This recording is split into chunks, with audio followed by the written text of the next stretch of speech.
अस्सलाम वालेकुम नाज़रीन, ये जो अमन मुज़ाकरात की वायलेशन हो रही है इसराइल की जानिब से या अमेरिका की जानिब से, हमने आपको पहले भी बताया था 2 वीडियोस में कि किस तरह कौन कौन से मुज़ाकरात के शराइत हैं उनकी वायलेशंस कर सकता है इसराइल या अमेरिका, और कौन कौन सी वायलेशंस नहीं हो सकती।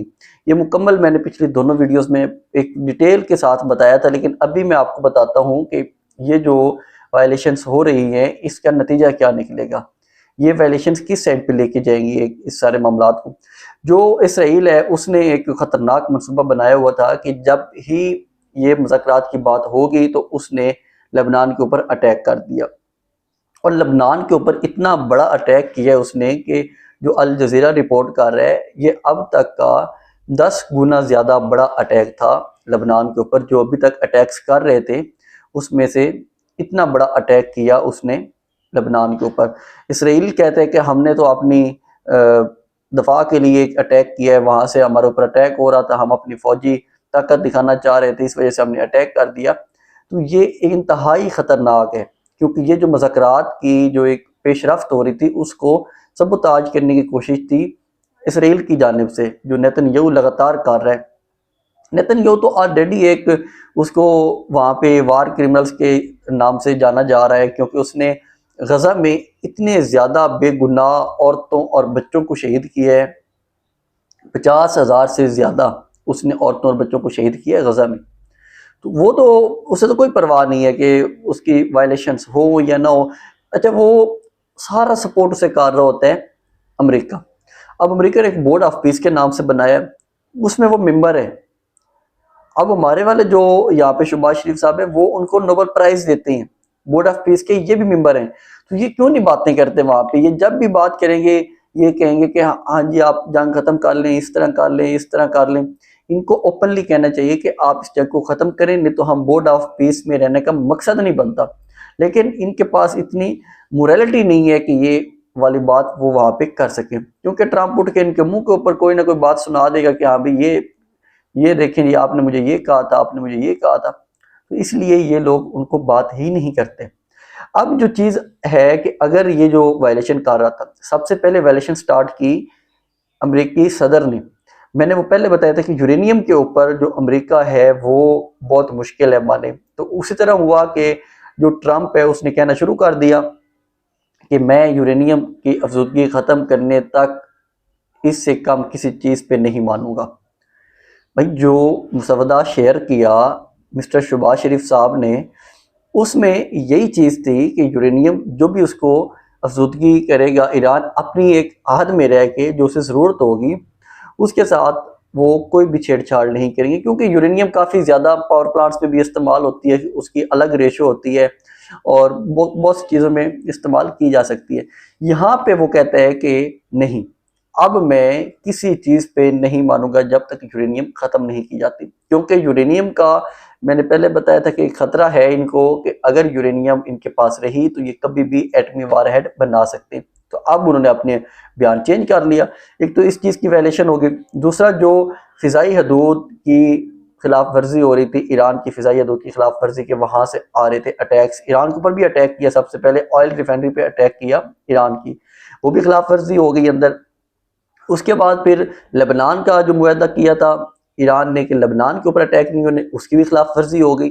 जब उनके जेडी वैंस और ट्रंप ने ये वाली बातें की कि हमने ये वाली बात तो की नहीं लेबनान के हवाले से सिरे से, तब जो वजीर खारजा है इराक़ी साहब, उन्होंने एक ट्वीट किया जिसमें शहबाज शरीफ साहब का ये ट्वीट है, पूरी दुनिया ने देखा है शहबाज शरीफ साहब का ट्वीट, उसमें लिखा हुआ था इंक्लूडेड लेबनान। अब अगर इंक्लूडेड लेबनान है तो लेबनान अंदर ही है ना। इन जिन लोगों को समझाए जो ये बैठे हुए हैं अमेरिकी एडमिनिस्ट्रेशन, कि ये अंदर लिखा हुआ है इंक्लूडेड लेबनान। और ये जो ट्वीट के हवाले से न्यूयॉर्क टाइम एक दावा कर रहा है कि ये वाला ट्वीट सबसे पहले यहाँ शेयर होने से पहले व्हाइट हाउस में पता था, व्हाइट हाउस की रजामंदी के साथ ही ये ट्वीट हुआ है, और वहां से मुबैना तौर पे जो एक काफ़ी इतलात चल रही थी कि वहां से लिखा गया है, तो उसका न्यूयॉर्क टाइम ने कहा कि वहां से नहीं लिखा गया, लेकिन ये उन्हें पता था कि ये वाला ट्वीट लिखना है मिस्टर प्राइम मिनिस्टर शहबाज शरीफ ने। अब जब उन्हें ये पता था, और ये होना भी था क्योंकि वो सालिस थे, पहले उनको दिखानी थी कि ये बात मैं लिखने लगा हूँ, फिर उसको भी दिखानी थी ईरान को भी उसके बाद ये ट्वीट करना था। ये तो एक कॉमन सी चीज़ है, ये नॉर्मल है, इस पे बहुत बड़ा ववेला हुआ, लेकिन ये गलत ववेला हुआ। ये होना था क्योंकि उनको भी इत्मीनान में लेना था कि मैं ये बात कहने लगा हूँ अब पूरी दुनिया के सामने। तो जब उनको पता होने के बावजूद इंक्लूडेड लेबनान लिखा गया, तो फिर इनको क्या ज़रूरत थी आके दोबारा अटैक करने की लेबनान के ऊपर, सिर्फ और सिर्फ इस मुज़ाकरात के अमल को ख़त्म करने के लिए। अब जो ये मुज़ाकरात ख़त्म करने की तरफ चल पड़े हैं, तो यहाँ पे शहबाज शरीफ साहब ने भी एक ट्वीट तो किया है कि आपको चाहिए कि आप इस तरह के काम ना करें, दोबारा अटैक्स ना करें, दोनों फरीकैन को तहम्मुल के साथ रहना चाहिए। लेकिन उन्हें ये कहना चाहिए था कि भाई अमेरिका या इसराइल जिसने पहल की है उनको शर्म करनी चाहिए। अगर अमेरिका इसराइल को नहीं रोक सकता तो फिर ये इस जंग में मुज़ाकरात की बात की क्यों है उसने। तो ये वाली चीज़ चल रही थी। उसके बाद फिर जो ईरान के जो वज़ीर खारजा है और स्पीकर हैं, उन्होंने ये कहा है कि ये वायलेशंस हम बर्दाश्त नहीं करेंगे, अब हम इसका कमबैक भी देंगे, अटैक करेंगे इसराइल के ऊपर, या जहाँ जहाँ पे अमेरिका की जो एसेट्स हैं हम उनके ऊपर अटैक करेंगे। मैं आपको चीज़ बताऊं कि पिछले 12 घंटे में जो हैपनिंग्स हुई हैं वो मैं थोड़ी सी आपसे शेयर करता हूँ। इन मुज़ाकरात के बाद सबसे पहले तो ये हुआ कि अपना हरमस का रास्ता खोल देता है ईरान, और जैसे रास्ता खोलता है तो वहाँ से 2 जहाज़ गुजरते हैं, सेफली वो गुजारते हैं, अपनी फोर्सेस के साथ मिलके वहाँ से गुजार देते हैं जहाज़। एक तो रास्ता खुल गया। उसके बाद अटैक कर देता है लेबनान के ऊपर, इसराइल बहुत बड़ा अटैक करता है। उन अटैक्स के नतीजे में ईरान जो है वो फ़ौरन ही बंद कर देता है अबना हरमस।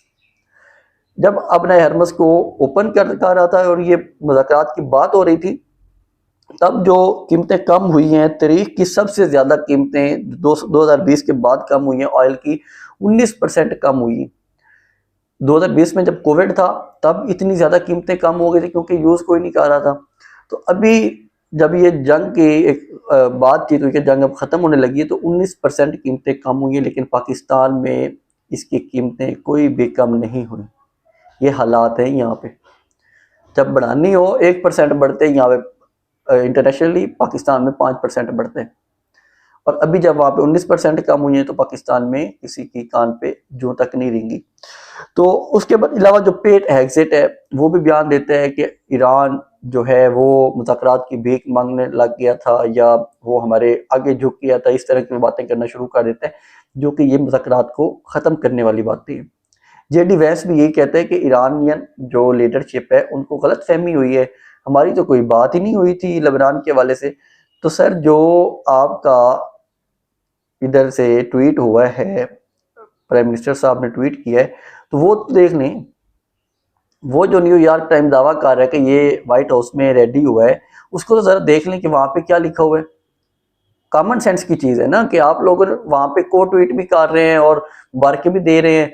तो विद इन 12 आवर्स पहले तो आप कहते हैं कि चीन की वजह से ईरान मुज़ाकरात की टेबल पे आया, फिर कहते हैं कि हम इस मुज़ाकरात में यूरेनियम वाला जो मामला है उसको हम मद्देनज़र रखेंगे और हम इस काम पे नहीं मानेंगे।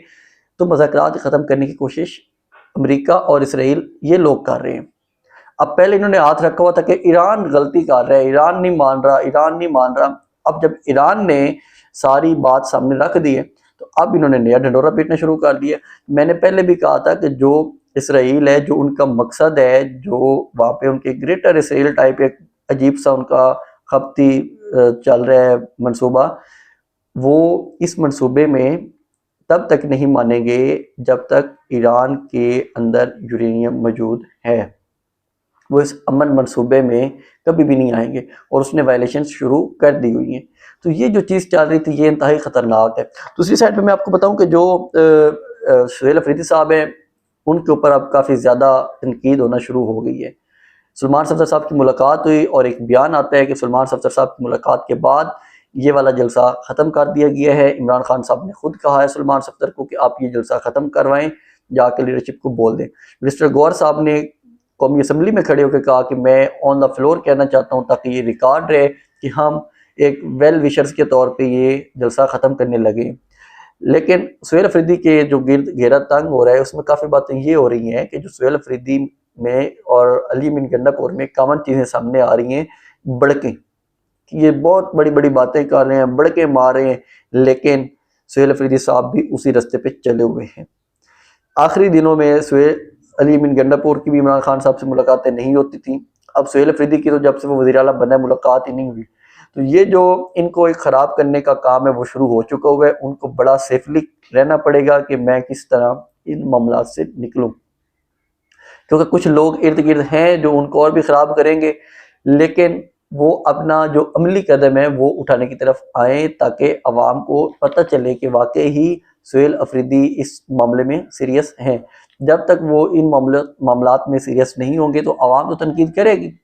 तो नूरीन खान नियाज़ी साहिबा ने भी बड़ा सख्त ट्वीट किया है मुबैना तौर पे कि उन्होंने कहा है कि ये पीटीआई ने जलसा ख़त्म किया है, जानबूझ के किया है, इनके पास प्लान नहीं था। अगर ये ख़त्म करना चाह रहे थे तो कम से कम किसी की मुलाकात तो करवाते हैं। इमरान खान साहब की आंख के हवाले से सलमान सफ़दर साहब कह रहे हैं कि वो अभी भी उसी कंडीशन में है और ये यहाँ पे जलसा ख़त्म कर देते हैं। सिर्फ एक दफ़ा जी वो आए और हमने जलसा ख़त्म कर दिया। तो अब सुहेल अफरीदी साहब को भी बहुत एक्टिव होना पड़ेगा, नहीं तो अवाम उनको नहीं छोड़ेगी। सियासी तौर पे वो कहेगी कि आप हमें बताएं कि आपको जब खान साहब ने नॉमिनेट किया हुआ है तो आप क्यों इस तरह की बुज़दिली दिखा रहे हैं। तो इसके साथ ही मुझे इजाज़त दें, चैनल को सब्सक्राइब ज़रूर किया करें। अल्लाह हाफ़िज़।